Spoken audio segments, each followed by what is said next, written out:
కోరుతున్నాము.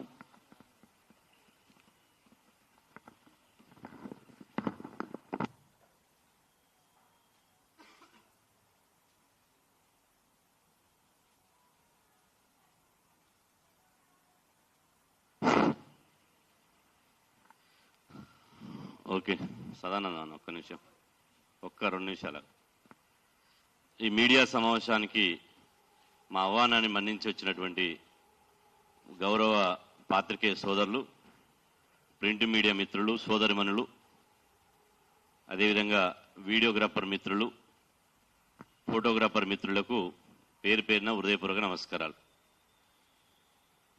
ఈ మీడియా సమావేశానికి ఇప్పటిదాకా సమన్వయకర్తగా పనిచేస్తున్నటువంటి గణేశ్చారి గారు, అదేవిధంగా ఈ కార్యక్రమంలో పాల్గొంటున్నటువంటి బీసీ కుల సంఘాలు, బీసీ సంఘాలు, యువజన సంఘాలు, మహిళా సంఘాలు, ఉద్యోగ సంఘాలు, అదేవిధంగా ఈరోజు బీసీ సంక్షేమ సంఘం నాయకులు అందరికీ పేరు పేరున హృదయపూర్వక నమస్కారాలు.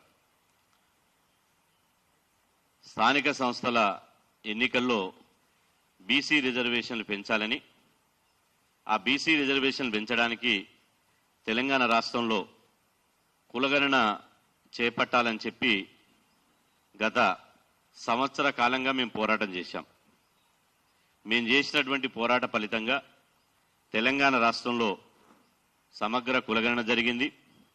ఆ కులగణన జరిగిన తర్వాత మొన్న 17వ తేదీ నాడు బీసీల ఆకాంక్షలను, బీసీల డిమాండ్లను పరిగణలో తీసుకొని కాంగ్రెస్ ప్రభుత్వం, ముఖ్యమంత్రి రేవంత్ రెడ్డి గారు అసెంబ్లీలో బీసీలకు ఒక స్థానిక సంస్థల ఎన్నికలనే కాదు, విద్యా ఉద్యోగాలు కూడా 42% రిజర్వేషన్లు కల్పించాలని చెప్పి అసెంబ్లీలో బిల్లు పెట్టి చట్టాన్ని తీసుకొచ్చారు. దాన్ని స్వాగతిస్తున్నాం, హర్షిస్తున్నాం. అదేవిధంగా ఈ బిల్లుకు ముందుండి నడిపించినటువంటి ముఖ్యమంత్రి గారికి, దీన్ని ప్రవేశపెట్టినటువంటి బీసీ సంక్షేమ శాఖ మంత్రి పొన్నం ప్రభాకర్ గారికి, ఉప ముఖ్యమంత్రి బట్టి విక్రమార్క గారికి, పిసిసి అధ్యక్షులు మహేష్ కుమార్ గౌడ్ గారికి, అదేవిధంగా ఈ బిల్లుకు మద్దతు తెలిపినటువంటి బీఆర్ఎస్ పార్టీకి, బీజేపీ పార్టీకి, ఎంఐఎం పార్టీకి, సిపిఐ పార్టీకి కూడా ఈ సందర్భంగా మరొకసారి వారికి ప్రత్యేకంగా ధన్యవాదాలు తెలియజేస్తున్నాం. రిజర్వేషన్ల కోసం జరిగేటువంటి పోరాటం గల్లీలో ముగిసింది, ఇక ఢిల్లీలో ప్రారంభం చేయబోతున్నాం. ఈ రిజర్వేషన్ల కోసం జరిగేటువంటి పోరాటం తెలంగాణ రాష్ట్రంలో ముగిసింది, ఇక్కడ పోరాటం చేయవలసినటువంటి అవసరం లేదు. ఈ పోరాటాన్ని ఢిల్లీకి విస్తరిస్తున్నాం. ఈ ఢిల్లీకి విస్తరించే భాగంలో రేపు ఏప్రిల్ 2వ తేదీన కనీవిని ఎరగని రీతిలో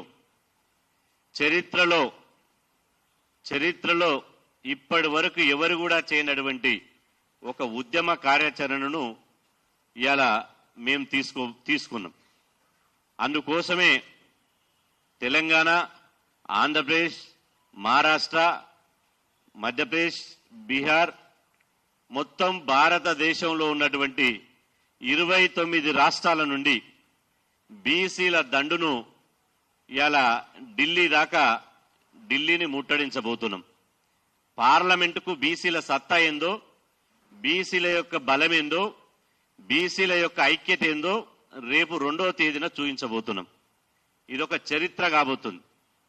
ఈరోజు 2వ తారీఖు లోపే తెలంగాణ రాష్ట్రంలో చేసినటువంటి కులగణన బిల్లుకు, 42% రిజర్వేషన్ల పెంపు బిల్లుకు, ఇప్పుడు ప్రస్తుతం జరిగేటువంటి బడ్జెట్ పార్లమెంట్ సమావేశాల్లో ఈ బిల్లును ఆమోదిస్తే 2వ తారీఖు నాడు ఢిల్లీలో విజయోత్సవ సభ పెడతాం. ఈ బిల్లును ఆమోదించకుండా బీజేపీ పార్టీ కుటిల ప్రయత్నాలు చేస్తే, ద్వంద్వ విధానాలు అవలంబిస్తే, పిచ్చి పిచ్చి వేషాలు ఇస్తే 2వ తారీఖు నాడు ఢిల్లీలో అగ్గి మండించబోతున్నామని చెప్పి సందర్భంగా హెచ్చరిస్తున్నాం. బీసీ వ్యతిరేకులకు మా హెచ్చరిక, బీసీ ఉద్యమం పట్నం నుంచి పల్లెకు వాకింది. ప్రతి గల్లీ నుంచి, ప్రతి వాడ నుంచి, ప్రతి ఇంటి నుంచి బీసీ ఉద్యమకారులు పుట్టుకొస్తున్నారు. ఈ ఉద్యమాన్ని ఎవరు ఆపలేరు. అరచేతును అడ్డుపెట్టి సూర్యకాంతిని ఎట్లయితే ఆపలేరో ఈ దేశంలో వస్తున్నటువంటి బీసీ నినాదాన్ని ఎవడు ఆపలేడు. మతం పేరు మీదనో, మందిరాల పేరు మీదనో, చర్చిల పేరు మీదనో, అదేవిధంగా మసీదుల పేరు మీదనో ఈ ఉద్యమాన్ని ఆపలేరు. మీ యొక్క రాజకీయ పార్టీల యొక్క కుటిల నీతి బీసీలు అర్థం చేసుకున్నారు. రాజకీయ పార్టీలు ఉన్నటువంటి అగ్రకుల రాజకీయ నాయకులకు బీసీల ఓట్లు కావాలి. బీసీలు జిందాబాదులు కొట్టాలి. బీసీలు రాజకీయ ఊడిగం చేయాలి. కానీ బీసీలకు రాజ్యాంగబద్ధమైన హక్కులు మాత్రం కల్పించరు. వాళ్ళు ముఖ్యమంత్రులు కావాలి, ప్రధానమంత్రులు కావాలి, కేంద్ర మంత్రులు కావాలి. కానీ బీసీలు సర్పంచులు, ఎంపీడీసీలు, జెడ్పీటీసీలు, కౌన్సిలర్లు, కార్పొరేటర్లు మాత్రం కావద్దు.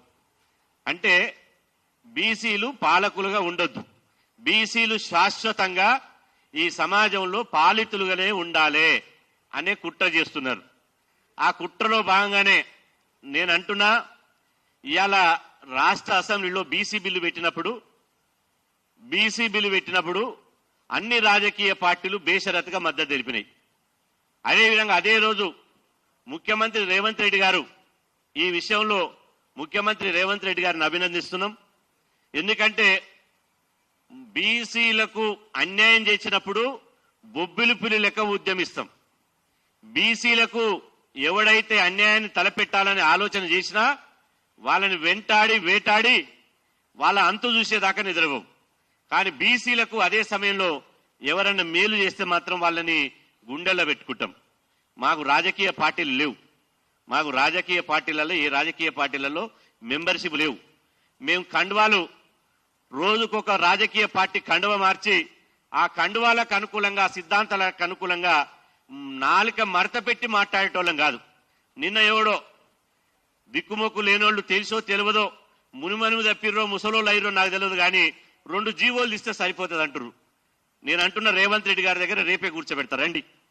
2 జీవోలు 300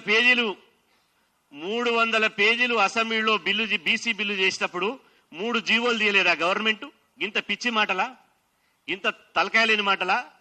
అంటే బీసీలకు ఏం సందేశం ఇవ్వదలుచుకురు? పొద్దుగాల ఇదే హైదరాబాద్ లో కాచిగూడలో ప్రెస్ మీట్ పెట్టినప్పుడు మాత్రం 42% రిజర్వేషన్ల మీద కేంద్రం మీద పెద్ద ఫైట్ చేయాలి, తమిళనాడు తరాలో 9th షెడ్యూల్ పెట్టాలని చెప్పి కాచిగూడలో పొద్దుగాల మాట్లాడి, మళ్ళీ ఇక్కడ సాయంత్రం వచ్చి ఇదే సోమాజిగూడ ప్రెస్ క్లబ్ లో 2 జీవోలు తీస్తే సరిపోతుంది, కేంద్ర ప్రభుత్వానికి సంబంధం లేదు, ఇది కేంద్ర ప్రభుత్వ పరిధిలోనే కాదు, రాష్ట్రాలు ఇచ్చుకోవచ్చు అని మాట్లాడి. అంటే కండువాలు మార్చినట్టు నాలుక మడత పెట్టి మారిస్తే ఎట్లన్నా నవ్వుతున్నారు. ముసల్తనాన్ని ఎందుకు సిద్ధాంతాలు ఇవాళ పక్కన పెట్టి పార్టీల కండువ తగ్గట్టు, జెండాల తగ్గట్టు మాట్లాడితే ఎట్లనన్నా? దయచేసి బీసీలకు ద్రోహం చేయొద్దు. మీ స్వార్థ ప్రయోజనాల కోసం మీరు ఉండండి. ఓడో పార్టీలు ఉంటాడు, బీసీ సభ అంటాడు, ఇంకోటి బీసీ సంఘం అంటాడు, ఇంకోడు ఒక పార్టీలు ఉంటాడు, వాడు బీసీ సంఘం అంటాడు. వచ్చి ఆ పార్టీలలో ఉన్నటువంటి అగ్రకుల నాయకులు పావులో పరక ఇస్తే అది తీసుకొని వచ్చి ప్రెస్ మీట్లు పెట్టి నేను పలానా బీసీ నాయకుని, ఇగో ఇది చేస్తే బాగుంటది, అది చేస్తే బాగుంటది అని చెప్పి పల్చన కావద్దు. బీసీ సమాజం మిమ్మల్ని క్షమించదు. జాతికి ద్రోహం చేయొద్దు. ఈ రిజర్వేషన్ల మీద నేనే హైకోర్టులో కేసేసిన, ఎవరో కాదు, నేనే సాక్ష్యం. రిజర్వేషన్ల మీద హైకోర్టులో కేసేస్తే ఈ మెదక్ జిల్లాకు సంబంధించిన ఒక ఆయన, మహబూబ్ నగర్ జిల్లాకు సంబంధించిన 2 రెడ్డి సామాజిక వర్గానికి సంబంధించిన వాళ్ళు హైకోర్టులో కేసులు వేశారు. ఏమని? 34% రిజర్వేషన్లు బీసీలకు పెడితే సుప్రీంకోర్టు ఇచ్చినటువంటి సామాజిక రిజర్వేషన్లు 50% దాటొద్దు అని చెప్పింది. కాబట్టి తెలంగాణ రాష్ట్రంలో 34% రిజర్వేషన్లు అమలు చేయడానికి వీల్లేదు అని చెప్పి రెడ్డిలు కేసేశారు. అమలు చేయాలి అని నేను కేసేశాను. కానీ చివరికి ఇదే రాష్ట్ర హైకోర్టు ఏం చేసింది తెలుసా? సుప్రీంకోర్టు విధించినటువంటి 50% రిజర్వేషన్లు దాటడానికి వీలు లేదు కాబట్టి అని చెప్పి 50% రిజర్వేషన్లు దాటి ఎన్నికలకు వెళ్ళొద్దు అని చెప్పి జడ్జిమెంట్ ఇచ్చింది. మరి ఇంత స్పష్టంగా జడ్జిమెంట్లు ఉన్నాక ఢిల్లీ దాకా అవసరం లేదు. ఈ హైదరాబాద్ లో ఉన్నటువంటి గౌరవ హైకోర్టే 50% దాటొద్దని జడ్జిమెంట్ ఇచ్చినాక ఇవాళ నిన్ననో మొన్ననో అక్కడనో ఇక్కడనో ఎంగిలి మెతుకులకు ఆశపడేటువంటి వాళ్ళు ఏమని మాట్లాడుతున్నారంటే ఇవాళ ఇక్కడ జీవోలు తీస్తే సరిపోతుంది అని. నేను అంటున్నా ఇవాళ జీవోలు తీస్తే సరిపోతుంది అంటే ఇది ఒక కుట్ర. మళ్ళీ జీవోలు తీసి దీని ఇష్యూని డైవర్ట్ చేసేసి జీవోలలో ఇరికిచ్చి ఇగో బీసీ రిజర్వేషన్లు బిల్లు పెట్టినా అసెంబ్లీలో హైకోర్టులో కొట్టేసిర్రు. ఆ తర్వాత మళ్ళీ ఢిల్లీలో ఏం లేదు గల్లీలో ఏం లేదని చెప్పడానికి. మీకు చేతనైతే మీ శరీరంలో మీ రక్తంలో చేవ ఉంటే మీకు నిజమైన బీసీ బిడ్డలు అయితే ఇవాళ చేయాల్సింది మీరు ఢిల్లీలో నరేంద్ర మోదీ గారి మెడలుంచి ఢిల్లీలో ఆమర నిరాదీక్ష చేసి బీజేపీ ఆఫీసులో కూర్చొని ఇవాళ పార్లమెంట్ ఈ బడ్జెట్ సమావేశాల్లోనే బిల్లు పెట్టించండి. అప్పుడు బీసీ సమాజం మిమ్మల్ని నెత్తి మీదకి ఎక్కించుకొని మిమ్మల్ని ఊరేగిస్తాము. మాకెలాంటి భేషజాలు లేవు. కానీ ప్రజల్ని తప్పుదో పట్టించే విధంగా ఇక్కడ జీవోలు 300 పేజీల బిల్లు రాసినోడు 2 జీవోలు రాయలేడా? ఇదేమన్నా 2 జీవోలు ఇస్తే ఇవాళ ప్రభుత్వం ఏమన్నా గిల్లి కజ్జాలు పెట్టుకుని బీసీలకు 15 నెలలుగా స్థానిక సంస్థల ఎన్నికలు ఆగిపోయినాయి. తెలంగాణ రాష్ట్రంలో సర్పంచ్ ఎన్నికలు ఆగిపోయినాయి, ఎంపీటీసీ జడ్పీటీసీ ఎన్నికలు ఆగిపోయినాయి, కోఆపరేటివ్ ఎన్నికలు ఆగిపోయినాయి. ఎన్నికలే కాదు 15 నెలలుగా 14వ కమిషన్ పే కమిషన్ నుంచి కేంద్ర ప్రభుత్వం నుంచి రావాల్సినటువంటి వేల కోట్ల రూపాయలు రాష్ట్ర ప్రభుత్వానికి ఆగిపోయినాయి నిధులు. ఎవరన్నా ఏ ముఖ్యమంత్రి అయినా వేల కోట్ల రూపాయల నిధులని వచ్చేటువంటి నిధులని ఎవరన్నా ఆపుకుంటారా? ఒక జీవో తీయమంటే 5 నిమిషాలు తీయరా? కానీ ఇవాళ కడుపులో ఒకటి పెట్టుకుని పెదవులతోటి ఇంకోటి మాట్లాడుతున్నారు. కాబట్టి ఈ కుట్రలను ఎవడు కుట్ర చేసినా సహించేది లేదు. ఇవాళ మేము ఈ సందర్భంగా ఇవాళకు మొదటి హెచ్చరికగా మేము చెప్తున్నాము, తప్పుడు కూతలు మానుకోండి, తప్పుడు మాటలు మానుకోండి, శాస్త్రీయంగా ఆలోచించండి. మళ్ళీ ఏం చెప్తారంటే 50% రిజర్వేషన్లు అనేది దేశంలో ఉన్నాయి. ఈ 50% రిజర్వేషన్లు ఈడబ్ల్యూఎస్ రిజర్వేషన్లు ఇచ్చినప్పుడు ఈ సీలింగ్ ఎత్తిపోయిందని సుప్రీంకోర్టు దీని మీద స్పష్టంగా చెప్పింది. ఈడబ్ల్యూఎస్ రిజర్వేషన్లు నేమో 100% రిజర్వేషన్లు ముట్టుకోదు, 100కు అదనంగా సూపర్ న్యూమరీ ద్వారా సృష్టించి ఇచ్చేటువంటి రిజర్వేషన్లు ఈడబ్ల్యూఎస్ రిజర్వేషన్లు. సూపర్ న్యూమరీ ద్వారా అదేవిధంగా ఈడబ్ల్యూఎస్ రిజర్వేషన్ల క్రైటీరియా ఏంది? అది ఎకనామికల్ క్రైటీరియా తోటి ఇచ్చేటిది ఈడబ్ల్యూఎస్ రిజర్వేషన్లు. మరి ఈ బీసీలకు ఇచ్చే రిజర్వేషన్లు ఏంది? సామాజిక కోణంలో ఇచ్చేటువంటి రిజర్వేషన్లు బీసీ రిజర్వేషన్లు. సామాజిక రిజర్వేషన్లు 50% దాటొద్దు అన్నది కానీ సుప్రీంకోర్టు ఆర్థిక పరమైన రిజర్వేషన్లు 50% దాటొద్దనలే. ఉదాహరణకు వైన్ షాపులలో గౌళ్లకు రిజర్వేషన్లు పెట్టిరు ఫైనాన్షియల్ అసిస్టెన్స్ కోసం. అదేవిధంగా వడ్డరోళ్లకు ప్రాజెక్టుల మీద సగర ఉప్పరోళ్లకు ఏదైతే వృత్తి కులాలు ఉన్నాయో ప్రభుత్వ కాంట్రాక్టులు పెట్టిరు. అంటే అది ఎకనామికల్ రిజర్వేషన్. ఎకనామికల్ రిజర్వేషన్లకు సామాజిక రిజర్వేషన్లకు సంబంధం లేదు. ఇది కూడా తేడా తెలవకుండా ఇవన్నీ తెలుసు. నిద్ర పోయిన వాడిని లేపొచ్చు కానీ నటించేవాడిని లేపలేం. వీళ్ళు నటిస్తున్నారు కాబట్టి వీళ్ళతోటి ఏం లేదు. కానీ మా పంచాయతీ, మా పోరాటం, మా లడాయి 2వ తారీఖు నాడు 1000 మందితోటి జంతర్ మంతర్ దగ్గర ఢిల్లీలో బీసీల పోరు గర్జన పేరుతోటి పెద్ద ఎత్తున ఇవాళ పోరాటానికి దిగబోతున్నాం. ఈ రోజు ఇవాళ ఎందుకు పెట్టవలసి వచ్చింది ఢిల్లీలో? మేము పనిలేక పెట్టలే ఢిల్లీలో. మొన్న 3 రోజుల కిందట ఢిల్లీలో కేంద్ర హోంమంత్రి అమిత్ షా గారు తెలంగాణ పార్లమెంట్ సభ్యులతోటి ఢిల్లీలో ఒక సమావేశం పెట్టాడు. మేము అప్పటిదాకా ఢిల్లీ ప్రోగ్రాం తీసుకోలే. కేంద్ర హోంమంత్రి ఢిల్లీలో సమావేశం పెట్టి బీజేపీ ఎంపీలతోటి ఏం చెప్తుండే తెలుసా? మీ తెలంగాణ రాష్ట్రంలో అసెంబ్లీలో చేసినటువంటి బీసీ రిజర్వేషన్ల బిల్లు ఏదైతే ఉందో ఆ బీసీ రిజర్వేషన్ల బిల్లును మేము పార్లమెంట్ లో ఆమోదించం. ఎందుకు ఆమోదించమంటే అలా ముస్లిం రిజర్వేషన్లు కలిపి ఉన్నాయి కాబట్టి, ముస్లిం రిజర్వేషన్లు ఆమోదిస్తే ముస్లింలకు లబ్ధి జరుగుతుంది కాబట్టి మేము ఆమోదించమని చెప్పిండు. అప్పుడే మళ్లీ కార్యాచరణ ఢిల్లీ మీద యుద్ధం చేయాలి, ఢిల్లీ మీద బీసీల పోరాటం చేయాలనే ఉద్దేశంతో ఇవాళ బీసీల పోరు గర్జనకు పిలుపునిస్తున్నాం. ఇవాళ నేను అంటున్నా, ఒకే దేశం ఒకే ఎన్నికలు, 1 నేషన్ 1 డిసిషన్ అన్నారు. బీజేపీ పార్టీ సిద్ధాంతం ఏంది? వన్ నేషన్ వన్ డిసిషన్ అన్నారు. ఒకే దేశం ఒకే నినాదం అన్నారు. మరి బీజేపీ పార్టీ జాతీయ పార్టీ ప్రాంతీయ పార్టీ? బీజేపీ పార్టీకి జాతీయ స్థాయిలో ఒక నిర్ణయం, రాష్ట్ర స్థాయిలో ఇంకొక నిర్ణయం ఉంటుందా?